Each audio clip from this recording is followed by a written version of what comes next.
people that think any car under 1,000 horsepower is slow? Because I just saw this guy post this video talking about his 800 horsepower car, and some of the comments said, oh, only 800 horsepower? You only make 800 horsepower, bro? You know that's slow nowadays. I even saw one guy say, you should have just gotten a Beamer, downpipe and tune, you'd be making 1,000 horsepower.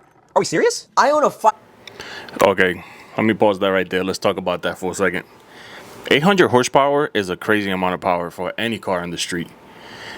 If you don't have the skill to handle 5, even 300 horsepower nowadays, 800 horsepower is going to be way too much for you. I don't know why people think that you need to have 1,000 horsepower in the street and in order for the car to be fun. One, you're not going to hook. You're going to be going through tires. It's not going to be enjoyable. And there's the caliber of cars that you want to have fun with. It's just going to be a very, very few of cars that do that. It's crazy for people to think that 800 horsepower is not enough. Yes, people say, you know, like, get a BMW, a G80, freaking, what is it? Like the skid just said, a downpipe and a tune, you're like at 750. But yeah, look at the price entry level of that car.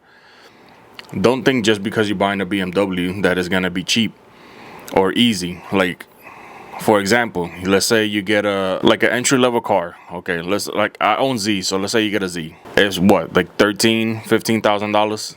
You buy a turbo kit or supercharger. You make about, without building the motor safely, you can make about 700 horsepower. That right there is half of the price of just buying the BMW M3 G80. Yeah, you're gonna get the G80 and with a downpipe and a tune, your ass is gonna have, 750, let's say, and a shit ton of torque. But look how much you're paying. They starting, I don't know, I'll have to look this up, but I'm guessing anywhere from like 50 to and up. A used one with decent miles, and to find a car that somebody hasn't already beat on it and then just traded it in to get something else. But let's continue watching. 110 wheel horsepower car, and that shit's fast.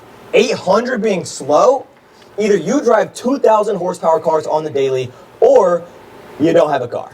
And it's probably less. And social media's really fucked this up because everybody nowadays has 1,000 horsepower, 1,500 horsepower. It's insane. So anything under 1,000 horsepower is slow. But when you really get into street cars, anything over 700 horsepower isn't even fun to drive. Because he has a point. For people that are talking, they probably don't have a car or just talking about crap that they see on the internet and have no idea what a car with 700 horsepower feels like, or even anything close to it.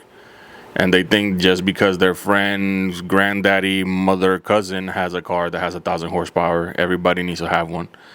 And just because every freaking influencer on TikTok and Instagram and shit have a downpipe and a tune, they think that that's all it takes to make power. Like, for example, you make all that power. Power does not guarantee that you're a good driver. It means you have a car with a lot of horsepower. What do you think of these guys take Miatas, M3, BMWs, and they go to the track or to the mountains and stuff like that to learn how to drive? A lot of these people have these high horsepower cars without knowing how to control them, and next thing you know, they end up hurting somebody, leaving a car meet, trying to show off. This is the type of stuff that happens. And now on Copart, you've seen a lot of BMWs, a lot of M3s that these kids buy, and they don't know how to control them and crash them into the crowd, just like the Mustang crowd. The same thing. These people have a lot of power, do not know how to control the car, and this is what ends up happening. Let's continue watching. After that point, you're in first gear going over the speed limit. There's no way these people are for real. It genuinely mind boggles me how you can think that 1,000 horsepower by any means is slow. Please tell me they're joking. Stay low. So yeah, 100% agree with this kid. He did a phenomenal job talking about this, because it's crazy the amount of people that do not believe that 5, even 600 horsepower is enough. That is the perfect number for you to have fun on the street and somewhat be able to control your car without hurting yourself until you learn how to drive more. Even then, when you get a higher horsepower car, you should learn the car first before you try to act up. Stay safe out there. Please stay safe out there. Don't be hurting everybody else. If you're in a controlled environment and you want to practice to drive, that's why they got the tracks. Go to the track.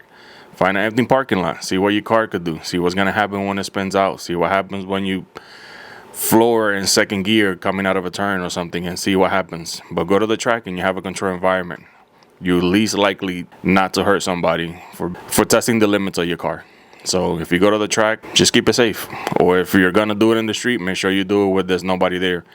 And if you're gonna try to show off when you leave, make sure you control your car when you're doing it. Don't be dumb, please. Stay safe.